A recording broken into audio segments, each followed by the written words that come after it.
Oi, gente, bom dia, tudo bem? Como é que vocês estão? Espero que todos estejam bem, tá certo? E com saúde e paz, tá? E fé em Deus que a gente vai passar por tudo isso.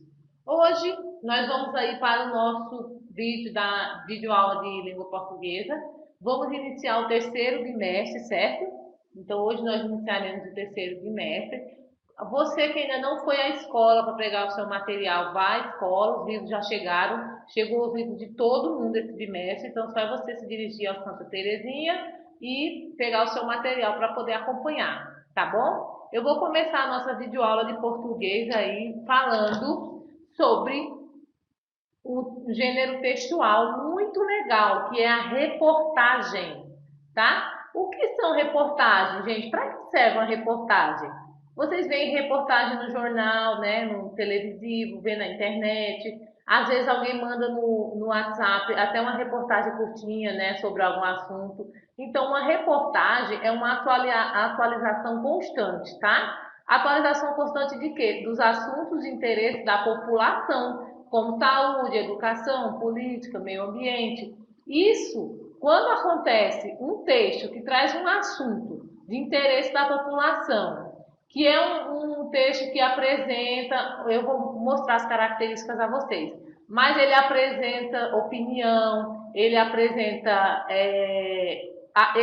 tópicos mais específicos, eu chamo de reportagem, certo? Vamos fazer uma leitura da reportagem a seguir. Ó, a reportagem saiu aonde? No Diário de Pernambuco, dia 7 de julho de 2019, certo? No caderno Vida Urbana C5, a reportagem é de Ana Maria Nascimento, é sobre diabetes, certo? Vamos lá? A reportagem apresenta vamos ler a entrevista. Entrevista é uma opção eficiente. Qual a relevância do endobarrier para os pacientes com diabetes? O endobarrier surge como uma opção eficiente e segura no tratamento do diabetes tipo 2, que não está controlado como tratamento clínico. É um método menos invasivo, que deve ser incluído entre as opções que os endocrinologistas oferecem aos pacientes. Que caminho será percorrido depois que o método ser aprovado no Brasil? Uma vez aprovado, vamos iniciar um programa de treinamento em simuladores. Esse programa foi desenvolvido no Brasil em parceria com os Estados Unidos e já foi aplicado com sucesso nas equipes que usam o método no Chile, Inglaterra, Alemanha, Holanda, Áustria e Suíça, país onde o endobarrier já é aprovado e implantado. Para um resultado mais consistente e uma maior segurança aos pacientes, serão treinados serviços que tenham equipes multidisciplinares, com a participação de endocrinologistas, gastro e endoscopistas, cirurgiões, nutricionistas e psicólogos. Qual será o custo médico para a implantação do aparelho? Já existe uma previsão? Por enquanto, não há previsão de custo, mas se espera que o custo total da implantação do endobarrier seja semelhante ao valor do balão intragástrico e ou da cirurgia bariátrica. Nos Estados Unidos, o custo do aparelho é cerca de 7 milhões de dólares e uma cirurgia para a colocação da cinta gástrica custa também nos Estados Unidos aproximadamente 15 milhões.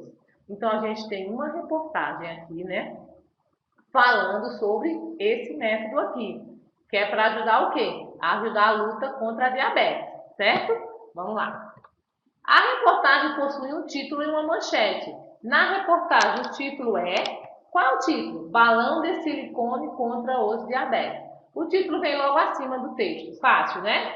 Então, esse aí é o título. A reportagem também, gente, possui um subtítulo ou um título auxiliar. Qual é o subtítulo dessa reportagem? Endobarrier é colocado no paciente por endoscopia e deve ser usado em hospitais do estado a partir de 2013. Então, subtítulo ou um título auxiliar vem logo abaixo do título, certo? A reportagem apresenta um entretítulo que divide o assunto. O entretítulo dessa reportagem é tipo 1, lá no começo que fala diabetes tipo 1. Então, isso aqui é entretítulo. Para que serve o entretítulo? Para dividir o assunto, beleza?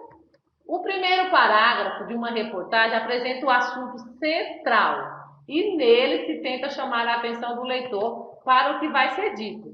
Olha aí, ó, o primeiro parágrafo. A doença é silenciosa, incurável e compromete a qualidade de vida dos pacientes se não for bem tratada. O diabetes que atinge 5,8% da população do Recife, porém pode ser controlado. Então, no primeiro parágrafo de uma reportagem, você vai ter o assunto central. Professor, o que é o assunto central? É sobre o que aquela reportagem vai falar, tá? O assunto central.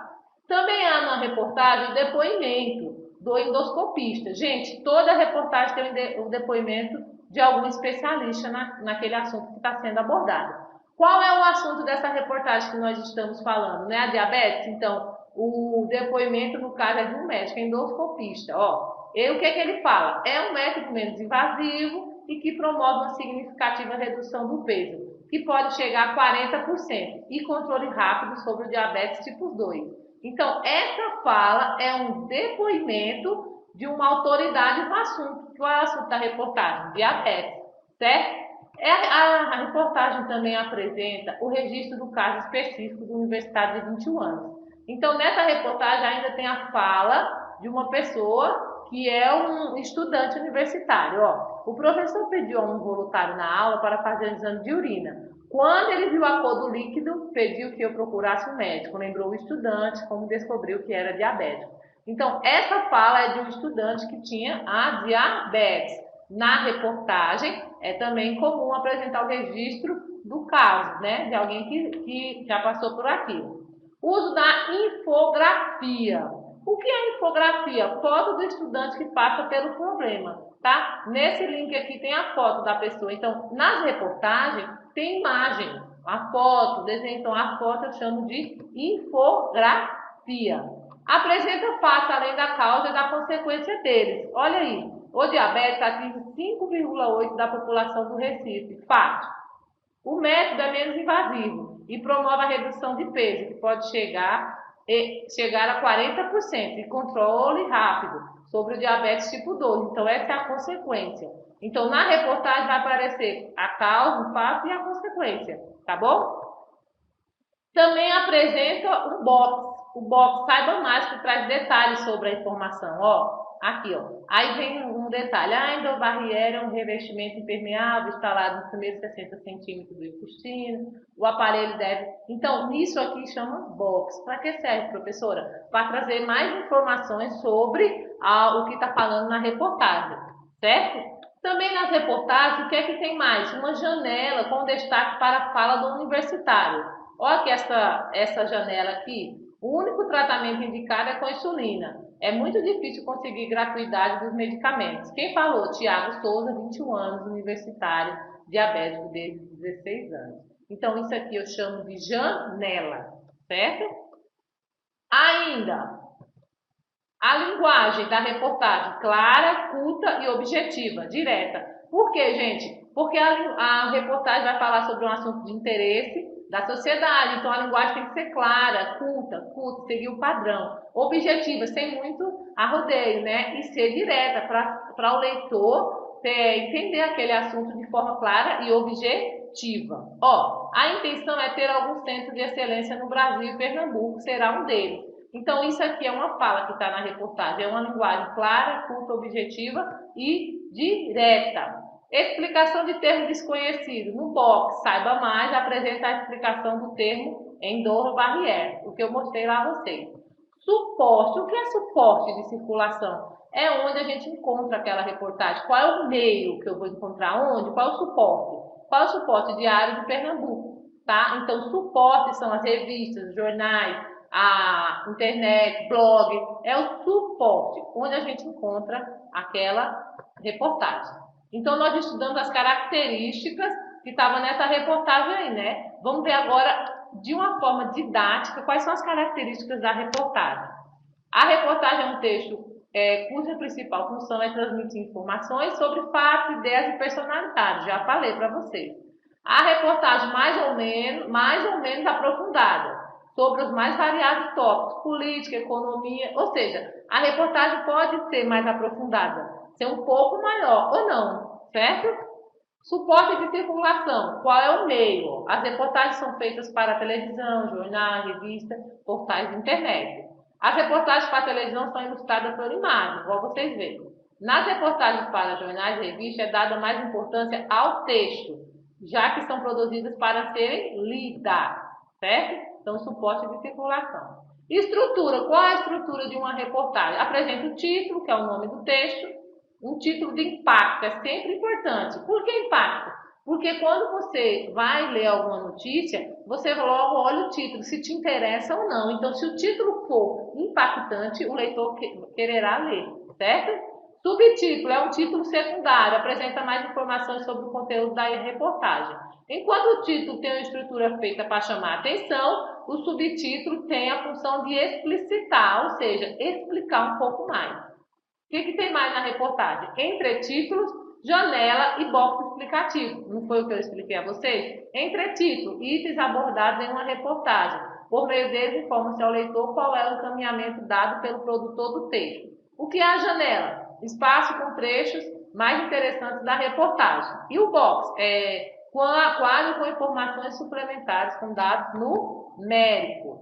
Gente, os interlocutores de uma reportagem, os interlocutores quem vai ter interesse de ler aquela reportagem? Olha só, os interlocutores de reportagem dependem muito do assunto, por ela abordada e do veículo. Então, se a reportagem for sobre um jogador de futebol, quem gostará de ler aquilo? As pessoas que gostam de futebol. Se for sobre política, quem gosta de política, e assim sucessivamente, tá? Por exemplo, uma reportagem apresentada no Globo Rural, tem como locutor agricultor e pessoa ligada ao campo. Lógico, se vai passar no Globo Rural, as pessoas que estão no campo, são agricultores, terão mais interesse. Iconografia, eu já falei, revistas, jornais exploram imagem, gráficos, tabela, certo? E a linguagem, mais uma vez, deve ser adequada à norma culta, tá? Uma reportagem para o programa Encontro com Fátima, por exemplo, pode ser informal, pode ser mais informal que um texto escrito para circular na revista Veja. Ou seja, a linguagem ela é culta, mas ela pode ser flexível, né? Dependendo qual vai ser o interlocutor, qual vai ser o público.